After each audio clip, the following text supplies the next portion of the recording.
దైవ గ్రంథమైన బైబిల్లో నుండి కొన్ని మాటలు జ్ఞాపకం చేసుకుంటాం. దాన్ని ప్రభు దగ్గర నుండి పొందుట కొరకే ప్రార్థన చేసుకుంటాం. మా ప్రేమ కలిగిన ప్రియమైన పరలోకపు తండ్రి, కృపా సత్య సంపూర్ణకు మా దేవ, అద్భుతములు ఆశ్చర్య కార్యములు చేయ దేవా, మా పితరులైనటువంటి అబ్రహాము, ఇస్సాకు, యాకోబుల దేవ, మమ్మల్ని ప్రేమించి నీ ప్రియకుమారుడు యేసుక్రీస్తు వారిని భూలోకానికి మా రక్షణార్థమై పంపించి ఆయన శిలువ బలియాగము ద్వారా గొప్ప రక్షణ ఇచ్చి ఆయన చేసిన మహోపకారమును మాటి మాటికి స్మరించుకుంటూ ధ్యానించుకుంటూ ఆరాధించడానికి ఈ ప్రశస్తమైన ఆరాధన సమయాన్ని, నీ తేజోమహిమ నిలుసు స్థలాన్ని, మందిరాన్ని మీరు మాకు ఇచ్చినారు. అందుకొరకే స్తోత్రములు. నీ ఇంటిలో నుండి నీ స్వరాన్ని వినటానికి మా హృదయ వాంఛలు తీర్చబడిన, మనోనేత్రములు వెలిగించబడి మీ యందు స్థిరపరచబడ్డానికి ఇచ్చిన దైవ సంబంధమైన పరిశుద్ధమైన లేఖనాలు మీ సేవకులను బట్టి మిమ్మల్ని స్తుతిస్తుంటున్నాం. సార్వత్రిక సంఘముగా మాకు ఇచ్చిన ఈ దైవ సంబంధమైన సహవాసం కొరకే స్తోత్రములు. పలు స్థలాల్లో నీ ప్రజలు పలు రీతుల్లో, కొండల్లో, గుట్టల్లో, పూరి గుడిసెల్లో, చెట్ల కింద, ఎండలో, వానలో, ఉన్నతమైనటువంటి మందిర స్థలాలలో ప్రభువా మిమ్మల్ని ఆరాధిస్తూ ఉండగా వారితో కలిసి వలెవలలో దేవా నీ ప్రజలంగా చేరి రావడానికి ఇచ్చిన స్నేహిత కొరకై స్తోత్రములు. ఈ సమయాన్ని దీవెనకరంగా చేయము. నీ వాక్కుతో మమ్మల్ని తృప్తిపరచము. నీ పరిసంబంధమైన మాటలతో మమ్మల్ని ప్రభువా ఆరాధికులుగా చేయము. శబ్దయంత్రం ద్వారా వినేవారికి నీ క్షేమం కలిగించము. పలు స్థలాల్లో రాగలిగిన ప్రియుల కొరకే స్తోత్రములు. ఇంకనూ మార్గములు ఉన్న వారికి మీరే సకాలములు నడిపించి మహిమ, ఘనత, స్థుతి, ప్రభావం మీరు పొందమని, వారి ఆశీర్వాద భాగమును వారి పొందుటి కొరకై సంపూర్ణంగా ఈ ధనాన్ని ప్రతిష్టపరచమని యేసుక్రీస్తు ఉన్నత నామమున నిష్ప్రజకు దాసుని నన్ను కూడా నీ ప్రజల క్షేమం కొరకై విరిచి వడ్డించుము. నీ శిలువ రక్తంతో నూతనపరచుము, ప్రతిష్ఠించుము, కడుగుము. అందుకొరకే అప్పగించుకుంటూ యేసుక్రీస్తు దివ్య నామమున వేడుకొని ప్రార్థిస్తున్నాము తండ్రి. ఆమేన్.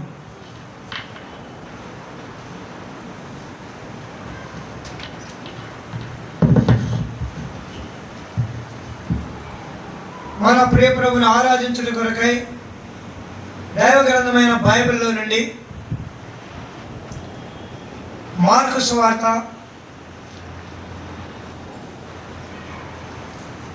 7వ అధ్యాయం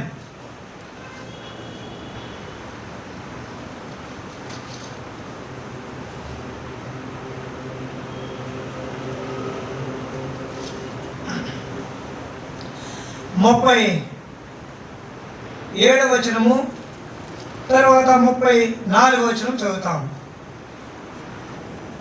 ఈయన సమస్తమును బాగుగా చేస్తున్నాడు. చెవిటి వారు వినినట్లుగాను మగవారు మాట్లాడినట్లుగాను చేయించాలని చెప్పుకొని అపరిమితముగా ఆశ్చర్యపడి. ఇప్పుడు 34వ వచనం చదువుతాం. ఆకాశం వైపు కనులెత్తి నిట్టూర్పు విడిచి ఎఫాతా అని వారితో చెప్పాను. ఆ మాటకు తెరవబడుమని అర్థము. యేసుప్రభు వారు ఇక్కడ 31వ వచనం నుండి 37 వచనాల్లో ఉన్నటువంటి భాగంలో ఒక చెవుడు నెత్తి కలిగినటువంటి మనిషి దెకపోలి ప్రాంతంలో కనబడుతున్నాడు. సీదోను ద్వారా దెకపోలి ప్రాంతం మీదుగా గలిలయకు వచ్చేటప్పటికి ఈ చెవుడు నెత్తి కలిగిన వ్యక్తి అక్కడ కనపడుతున్నాడు. ఇక ఇప్పుడు చెవుడు నెత్తి అనేవాళ్ళు ఎలా ఉంటారో మనకు తెలుసు. కేకేస్తే వినపడదు, తిరిగి చెప్పాలంటే మాట రాదు. కాబట్టి ఈ రెండింటికి కరెక్షన్ డెఫ్ అండ్ డమ్ అంటారు అనమాట. రెండు ఉంటాయి. చెవుడు ఉందంటే ఆటోమేటిక్గా మధ్యలో చెవుడు పోతే అది వేరే విషయం. ఒక పర్టికులర్ ఏజ్ వచ్చిన తర్వాత మాట వినపడదు, అప్పుడు అది చెవుడు. లేకపోతే మధ్యలో మాట ఏదైనా ప్రమాద కారణం చేత ఏదైనా గొంతులో ఇబ్బంది అయితే మాట పోవచ్చు కానీ వింటాడు. సో ఇప్పుడు ఇతడు పుట్టిననాటి నుండి మోగవాడు, చెవిటివాడు. కాబట్టి ఇలాంటి వ్యక్తిని బాగు చేయడానికి యేసుప్రభువు వారు ఎంతో శ్రేష్టమైనటువంటి విధానంలో చేశాడు. ఏం చేశాడంటే 33వ వచనంలో అతను ఏకాంతంగా తీసుకొని వెళ్ళాడు. తర్వాత చెవులలో వ్రేడి పెట్టాడు, ఉమ్మి వేసి నాలుకను ముట్టాడు. అంటే బయటకు తీసుకెళ్ళాడు. చెవులు రావాలి కాబట్టి చెవుల్లోకి వేడి పెట్టాడు. మాట రావాలి కాబట్టి ఉమ్మి వేసి నాలుగుతో అట్లా ముట్టాడు అనమాట. సో నాలుగు వచ్చింది, మాట వచ్చింది, చెవు కూడా వినపడింది. కాబట్టి ఇప్పుడు అయిపోయింది, తాను స్వస్థపరచబడ్డాడు, వెళ్ళిపో అనొచ్చు. కానీ ఇప్పుడు ఆయన ఏమన్నాడంటే ఎఫ్ఫాతా అన్నాడు అన్నమాట. ఒక బలమైన మాట మాట్లాడాడు. ఇప్పుడు నాలుక ముట్టి చెవుల్లో వేలు పెట్టింది స్వస్థతగా కదా, అక్కడితో స్వస్థత సరిపోతుంది కదా. కానీ ఈయన ఒక బలమైన మాట అన్నాడు. అదేంటంటే ఎఫ్ఫాతా. ఎఫ్ఫాతా అంటే తెరువు అని అర్థం అంట. అంటే సంగతి ఏంటంటే కంప్లీట్గా తాను బాగుపడాల, కంప్లీట్గా బాగుపడాల, మొత్తం తెరవబడాల. అంటే తెరవబడాలంటే తనకు సంబంధించి అన్నీ అర్థం కావాలి, అన్నీ రిలీజ్ అవ్వాలి. ఓ మాటలో చెప్పాలంటే ఆయన బలహీనతలన్నీ బయటికి రావాలి. బలహీనతలు బాహ్యంగా కనబడేది చెవు, నోరు మాత్రమే, కానీ హృదయం లోపల ఉంది. రోమీయులకు రాసిన పత్రిక 8వ అధ్యాయంలో ప్రభు అన్నీ చూస్తాడు. రోమీయులకు రాసిన పత్రిక 8వ అధ్యాయము 26వ వచనంలో అటువలే ఆత్మయు మన బలహీనతను చూసి సహాయము చేస్తున్నాడు. మన బలహీనతను చూస్తాడంట. ఓకే, రెండోది ఏం చూస్తాడంటే 27వ వచనం ప్రకారము మరియు హృదయములను పరిశోధించువాడు ఆత్మ యొక్క మనసు ఏదో ఎరుగును. మనసు హృదయాన్ని చూస్తాడు, బలహీనతను చూస్తాడు, హృదయాన్ని చూస్తాడు. తర్వాత ఇంకా ఏం చేస్తాడు? 22వ వచనం ప్రకారం దేవుడు అనగా ఆయన సంకల్పాన్ని చూస్తాడు. సంకల్పం చొప్పున పిలిచాడు. ఎఫ్ఫాతా అంటే ఇతడు బాగుపడాలి, ఇతడు హృదయం బాగుపడాలి, ఇతడు బలహీనత బాగుపడాలి. ఏమి కారణం? ఆయనను సమకూర్చాలి. మేలు కలుగుటకే సమస్తమును సమకూరు. అందుకని అక్కడ 37వ వచనం చూసాం, ఈయన సమస్తమును బాగుగా చేస్తున్నాడు. ఇప్పుడు వాడు బాగుపడిన తర్వాత ఏమంటున్నాడంటే నా చెవు, నా నోరే కాదు, నా హృదయాన్ని కూడా దేవుడు బాగు చేశాడు. నాకున్న బలహీనతలన్నింటినీ చూశాడు. నన్ను ఆయన నూతనంగా సమకూర్చాడు. ఏం కారణం? నాకు మేలు కలగాలి, నేను ఆరాధించాలి. ఇప్పుడు రండి మార్కు సువార్త 7వ అధ్యాయంలోకి వస్తే, మార్కు సువార్త 7వ అధ్యాయంలో ఇప్పుడు అతను ఏం చేస్తాడో చూస్తాం. 36వ వచనం, అప్పుడు ఆయన ఇది ఎవరితోనూ చెప్పవద్దని ఆజ్ఞాపించాడు. అయితే ఆయన చెప్పవద్దని వారికి ఆజ్ఞాపించిన కొలది వారు మరి ఎక్కువగా ప్రసిద్ధి చేయొచ్చు. వారు అని రాయబడింది. ఎవరంట? ఎవరు? ఒకడేగా నరాలు తెరవబడినవాడు, నాలుక నరం సరైన వాడు, చెవులు తెరవబడినవాడు 35 ప్రకారము ఒకడే కదా. ఈయన ఆ కొండ వారందరితో చెప్పాడు. ప్రభు ఏమన్నాడంటే వీడొక్కడు బాగుపడ్డాడు కాబట్టి మీరందరూ చూశారు కాబట్టి ఎవరితో చెప్పొద్దంటే వారు చెప్పవద్దని చెప్పిన కొలది, ఆజ్ఞాపించిన కొలది మరి ఎక్కువగా ఆయనను ప్రసిద్ధి చేస్తున్నారు. ఇప్పుడు ఏమని చెప్తున్నానంటే వీడు వీడు చెవిటోడే కాదు, వీడు మోగోడే కాదు, వీడు కుంటోడు, వీడు గుడ్డోడు, వీడు మానసిక వైద్యం కలిగిన వికలాంగుడు, బలహీనుడు, ఇంకా లోపలికి వెళ్తే హృదయాన్ని బట్టి చూస్తే వాడు పాపి. యెషయా గ్రంథం 63వ అధ్యాయం, యెషయా గ్రంథం 63వ అధ్యాయంలో ప్రభు వారి గురించి రాసినటువంటి ప్రవచనాత్మకం. యెషయా గ్రంథం 63వ అధ్యాయము 9వ వచనం. వారి యావత్ బాధలో ఆయన బాధలుందెను, ఆయన సన్నిధితో వారిని రక్షించను, ప్రేమ చేతను తాలిమి చేతను వారిని విమోచించను. పూర్వదినములన్నిటినీ ఆయన వారిని ఎత్తుకొనుచు మోసుకొనుచు వచ్చెను. వారి యావత్ బాధలో ఆయన బాధలుందెను. బాధలుందాడంట. బాగు చేసే ముందు ఆయన బాధలుందాడు. ఎట్లా బాధలుందాడు? ఇక్కడ రాయబడి యావత్ బాధలో బాధలుందెను, దోష చేత రక్షించను, ప్రేమ చేత తాలిమి చేత వారిని విమోచించను, ఎత్తుకొనుచు మోసుకొనుచు వచ్చని. ఇది ప్రవచనం. ఎట్లా బాధలుందాడు చూస్తాం రండి. మార్కు సువార్త 7వ అధ్యాయంలో ఇవన్నీ కూడా అందుకని సమస్తమును బాగా ప్రవచనాన్ని నెరవేర్చాడు. భవిష్యత్తును కూడా ఆయన భవిష్యత్తులో తాను ఏం చేయాలో అది కూడా నెరవేర్చాడు. చూడండి 34వ వచనంలో 7:34 ఆకాశం వైపు కనులెత్తి నిట్టూర్పు విడిచి. బాధలందటం అంటే నిట్టూర్పు విడిచి. దీనే రోమాపత్రిక 8వ అధ్యాయంలో ఆయన మన కొరకు మూలిగాడంట. రోమీయులకు రాసిన పత్రిక 8వ అధ్యాయము 26వ వచనం మధ్య భాగంలో ఏలైనగా తెలియదు కానీ ఉచ్చరింప శక్యము కానీ మూలిగలతో ఆ ఆత్మ తానే మన పక్షముగా మూలిగిన ఉచ్చరింప శక్యము కానీ మూలిగలంట. బాధలుందెను అంటే అక్కడ నిట్టూర్పు విడిచాడని 34వ వచనంలో మార్కు సువార్తలో చూస్తే, ఇక్కడ 26వ వచనంలో ఉచ్చరింప శక్యము కానీ మూలుగులు. చాలాసేపు అంగలాడిస్తే, ఏడిస్తే, నిట్టూర్పు విడిస్తే అప్పుడు ఈ మాట వచ్చింది. అదేం మాట అంటే ఎఫ్ఫాతా అనే మాట. ఈ ఎఫ్ఫాతా అనేది ఏఫోదును చూపించేది. ఇది మన పితరులను చూపించేది.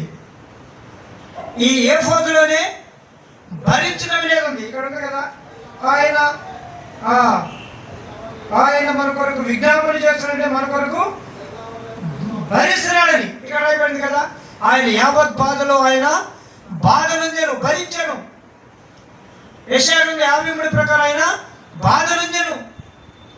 ఇదంతా కూడా ఎఫ్ఫాతా కొరకు ఏర్పాటు చేయబడినటువంటి ఉద్దేశం. ఏఫోదును తెచ్చుకోకపోతే ఈ చేతులను చెవుల్లో పెట్టిన వేళ్ళు పనిచేయవు, నాలుకలో పెట్టిన ఉమ్మి కూడా పనిచేయదు. దానికి కావాల్సిందంటే ఎఫ్ఫాతా అనే మాట కావాలా. అంటే ఏఫోదులు అని చూపించాలా, అనగా నేను ఒక యాజకుడిని చూపించాలా, నేను ఒక భరించేవాడిని చూపించాలా, నేను ఒక భారమును భరించే వ్యక్తిని చెప్పాలా, నేను మీకోసము మూలిగేవాడిని చెప్పాలా, మేము మీ కొరకై అంగరాజ్యం నిట్టూర్పు విడిచేవాడని చెప్పాలా. నిర్గమాకాండం 28వ అధ్యాయంలో ఏఫోదును మనం చూస్తాం. నిర్గమాకాండ పుస్తకం 28వ అధ్యాయం. అక్కడ ఇశ్రాయేలు యొక్క 12 గోత్రాల యొక్క పేర్లను ఆయన భరించినట్టుగా చూస్తాం. మరియు నాకు యాజకత్వం చేయటకే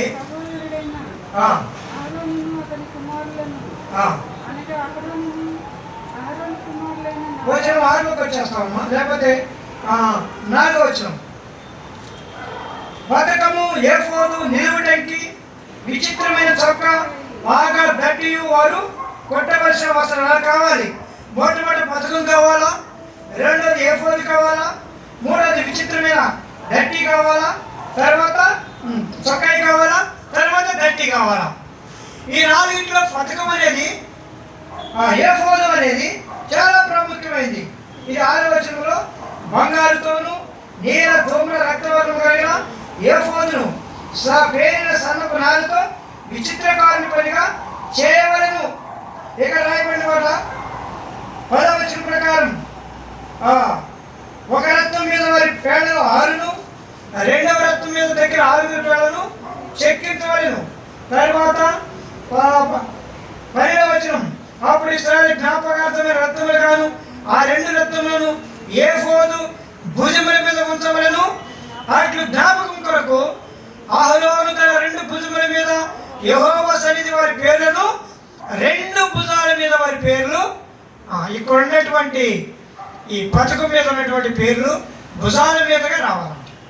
భరించడం అంటే అది.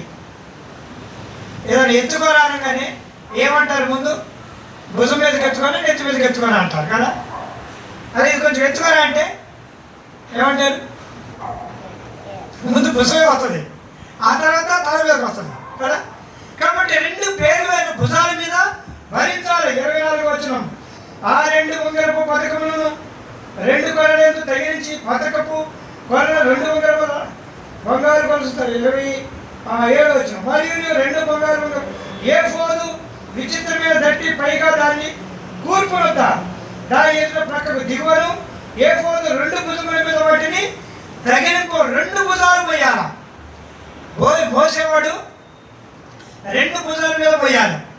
కొద్దిసేపు దీని మీద వస్తాడు, తర్వాత మార్చుకుంటాడు, భుజం మార్చుకుంటాడు సహజంగా. యేసుప్రభువు వారు ఈ ఎఫోదు అని చెప్పడానికి కారణం ఏంటంటే ఏఫోదును ధరించినటువంటి శక్తి సామర్థ్యతను అక్కడ చూపిస్తున్నాడు. వేళలో చెవుల్లో వేళ పెట్టి నాలుగులో ఉమ్ము పోసి అవతల కంటే అయిపోతుంది. కానీ అట్లా ఇక్కడ తన యొక్క తాను పొందినటువంటి యాజకత్వం, పొందవలసినటువంటి శిలువ కార్యాన్ని ఆ 2ని కోట్ చేస్తూ చెప్తున్నాను. భరిస్తున్నా. ఈ వ్యక్తి బాగుపడాలంటే నేను భరించాలి. ఈ వ్యక్తి బాగుపడాలంటే నేను ఈ ఏఫోదును ధరించినటువంటి ఆధ్యాత్మికమైనటువంటి స్థిరత్వం నాకు కావాలి. ఇంకా చూడు 29 నిర్గమకాండం 28 అట్లు అహరోను పరిశుద్ధ స్థలములకు వెళ్ళినప్పుడు అతడు తన రొమ్ము మీద న్యాయవిధక పథకంలోని ఇశ్రాయేలు పేరును నిత్యము యెహోవా సన్నిధిని జ్ఞాపకార్థంగా భరించవలెను. 30వ వచనం లాస్ట్ భాగంలో యెహోవా సన్నిధిని తన రొమ్మును ఇశ్రాయేలు న్యాయ విధానమును నిత్యము భరించును. ఏఫోదు కుట్టే విధానం అంతా కూడా 31వ వచనం చూస్తాం. అంటే కుట్టబడి, కట్టబడి, ఉంగరంగా చేయబడి రకరకాల వస్త్రాలతో నీలి ధూమ్ర రక్త వర్ణ వస్త్రాలను తీసుకొచ్చి కుడితే తప్ప ఏఫోదు ఉండదు. ఆ ఏఫోదు వేసుకుంటే తప్ప యాజకుడు కాడు.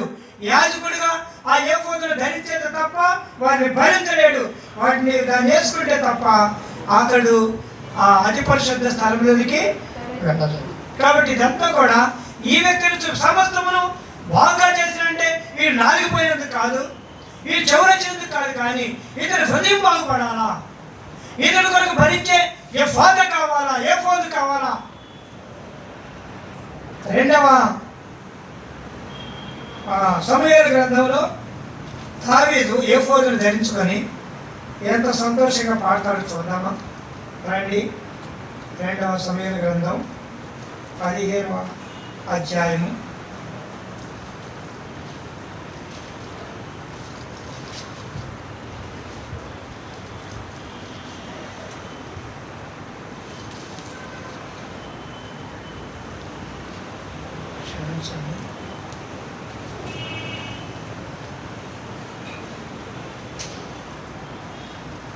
2వ దినవృత్తాంతము గ్రంథము దావీదు ఏఫోదును ధరించి చక్కగా పాటలు పాడుకుంటూ వెళ్తాడు. 2వ దినవృత్తాంతము గ్రంథం ఆ కారణం చేత మనం కూడా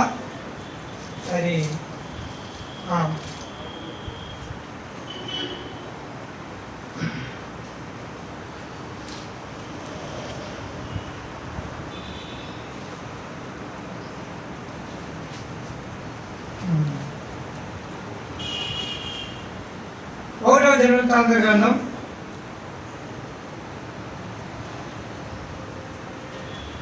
15వ అధ్యాయం.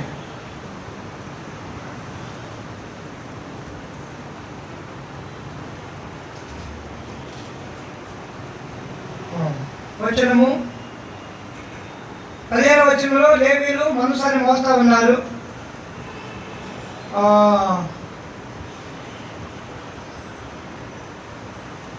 సితార్లు వాయిస్తూ ఉంటారు. 16. మీరు మీ బంధువులకు పాఠకులను పిలిచి స్వరమండలములు, సితారాలు, తాళములు, డోనట్లు, వాద్య విశేషములతో గంభీర ధ్వని చేసి సంతోషంతో స్వరమెత్తి పాడినట్లు ఏర్పాటు చేయడాన్ని లేవీయుల అధిపతులకు ఆజ్ఞాపించారు. కాబట్టి ఇక్కడ చక్కగా మనసాన్ని మోసుకుంటూ పాటలు పాడుకుంటూ వెళ్తారు. దావీదు కూడా ఏఫోదును ధరిస్తాడు.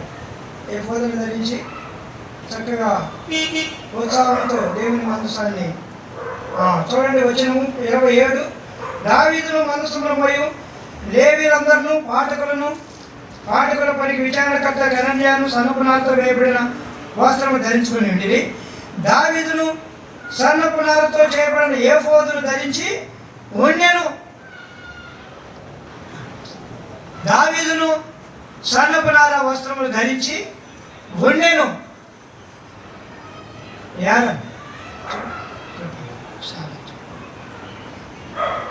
దావీదును సన్నపునారతో చేయబడిన ఏఫోదును. కాబట్టి ఇప్పుడు ఏం చేస్తున్నారు?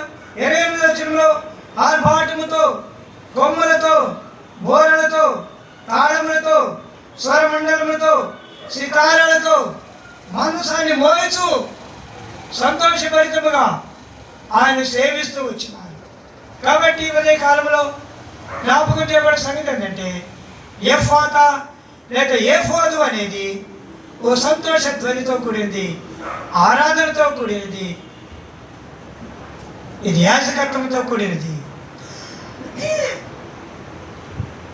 యాజకులు ధరించే వస్త్రాలు దావీదు కూడా ధరించి ఈ 16వ అధ్యాయంలో ఓ పెద్ద పాట పాడాడు. ఆ పాటని మరి కీర్తనకారుడు కూడా ఇదే కీర్తన గ్రంథంలో కూడా ఈ కీర్తన అంతా కూడా రాస్తూ వచ్చింది. అంతా కూడా ఎక్కడి నుండి వచ్చిన సంతోషం అంటే మందసాన్ని తీసుకొని వచ్చినప్పుడు దావీదు సంతోష ధ్వనితో మరి నాట్యం ఆడుతూ ఉత్సాహధ్వనితో పాడిన పాట. బట్ ఇప్పుడు దావీదు పాడాడు కాబట్టి ఇప్పుడు మనం కూడా పాడాలని ఏం కాదు, కానీ ఆత్మతో పాడుకుంటూ, ఆత్మతో ఆరాధిస్తుకుంటూ, ఆత్మతో తెరవబడిన హృదయాలతో భరించబడినటువంటి బలహీనతల్లో నుండి వచ్చినటువంటి హృదయార్పణ ఆరాధన ఇది. కాబట్టి ఇప్పుడు వారందరూ కూడా అన్నారు, ఈయన సమస్తమును బాగుగా చేసినాడు. ఎఫాతా అనే మాట ఏఫోదుల నుండి వచ్చింది. ఏఫోదుల నుండి భరించేది ఉంది, ఆ సహించేది ఉంది. అదెంతో విలువైనది, ప్రశస్తమైనది, ఆరాధనతో కూడింది, హృదయాంతరంగాలతో నింపబడింది. కాబట్టి ఆ మాటల నుండి వారందరూ కూడా ఆ యెరూషలేములో, ఆ గలిలయ ప్రాంతంలో ప్రభుని ప్రసిద్ధి చేస్తూ వచ్చారు. ప్రియమైన వారి ఉదయకాలపు వేళ ఇది మన ప్రభువైన యేసుక్రీస్తు వారు ఏఫోదును సిలువలో భరిస్తాడు. ఆయన సిలువలో ఏఫోదు కనపడతా ఉంది. 12 గోత్రాల పేర్లు కనపడుతున్నాయి. భుజం మీద మోసే ఆ మోత కనపడతా ఉంది. కొట్టబడే ఆ రత్నాలతో కూడినటువంటి అలంకార ప్రాయమైనటువంటి గాయాలు కనపడుతున్నాయి. నేను అనుకుంటాను, యేసుప్రభువుని ఒక్కొక్క దెబ్బ కొడుతుంటే ఒక్కొక్క పేరును ఆయన అలంకరించుకునేంత తృప్తిగా భరిస్తూ వచ్చాడు. లేకపోతే పక్క దెబ్బకి పారిపోవాలి. ఆయన మనిషే కదా.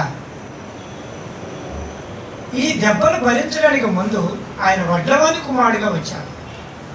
శుద్ధితో, ఒలితో చక్కను కొట్టినప్పుడు తన రూపం ఎలా మార్చుకొని ఒక విలువైనటువంటి వస్తువుగా మార్చబడిందో అది ఆయన ఎరుగును. అందుకని ఏఫోదు పాత నిబంధనల కాలంలో కనబడితే కృత నిబంధన కాలంలో వడ్లవాని కుమారుడిగా కనబడితే ఆత్మలో మనకు ఆరాధకుడిగా, యాజకుడిగా, ప్రశస్తమైనటువంటి రూపంగా కనబడుతుంటే ఆయన ఆరాధించకుండా ఎలా ఉండగలం? ఆయన కొట్టబడ్డాడు, ఆయన దున్నబడ్డాడు, ఆయన స్వరూపమైన చక్కగా ఉంటే రూపం రాదు. దాన్ని ముక్క చక్కని చేయాలా, దీన్ని తీయాలా, దాన్ని అతికించాలా. ఆయనకి తెలుసు ఈ టేబుల్ ఈ రూపంలోకి ఎట్లా వచ్చిందమ్మా? ఊరికి తీసుకొచ్చి పెడితే అయిందా?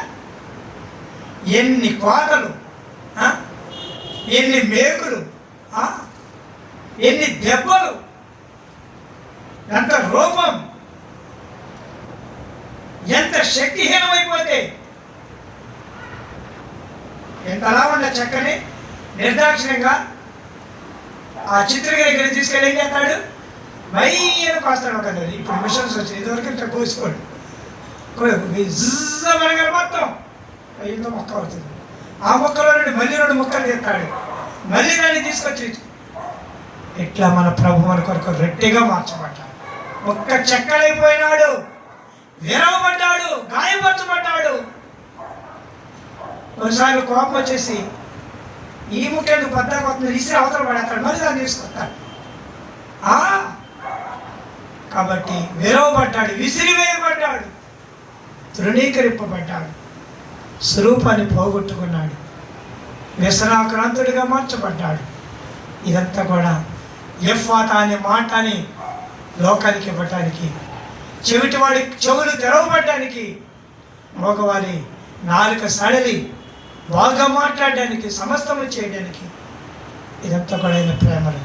బలహీనతను చూశాడు, హృదయాన్ని చూశాడు, ఆయన సంకల్పాన్ని చూశాడు, ఆయన కొరకే మూలిగాడు, నిట్టూర్పు విడిచాడు, కన్నీరు కార్చాడు, వ్యసనాక్రాంతుడిగా మార్చి ఎఫ్ఫాతా అనే మాటను పలికాడు. తద్వారా వీడు ప్రసిద్ధి చేయడానికి కారణమే. అవును, నీ కొరకై నా కొరకై ప్రభు యేసుక్రీస్తు వారి మార్గంలో నుండి వెళ్ళకపోతే ఆరాధన అనేది లేదు, ఆయన శరీరం రొట్టె అనేది లేదు, ఆయన రక్తం మనకు రసం అనేది లేదు.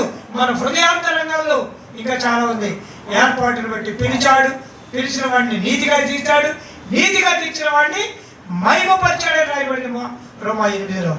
అంత మహిమోన్నతమైన కార్యాన్ని ఆయన సిలువలో చేశాడు. స్నేహితుల సహోదరి, ప్రాతకాలపు వేళ ఆ పావన ప్రభుని, ఆ గొప్ప రక్షకుని, ఆయన చేసిన కార్యానికి మనం ఏం చెల్లించాలో తెలుసుకుంటాం. రండి, పూర్ణ హృదయంతో మన మనసు విప్పి ప్రభుని స్తుతిద్దాం, ఆరాధిద్దాం. ప్రభు మనకు సహాయపడుగాక. ఆమేన్.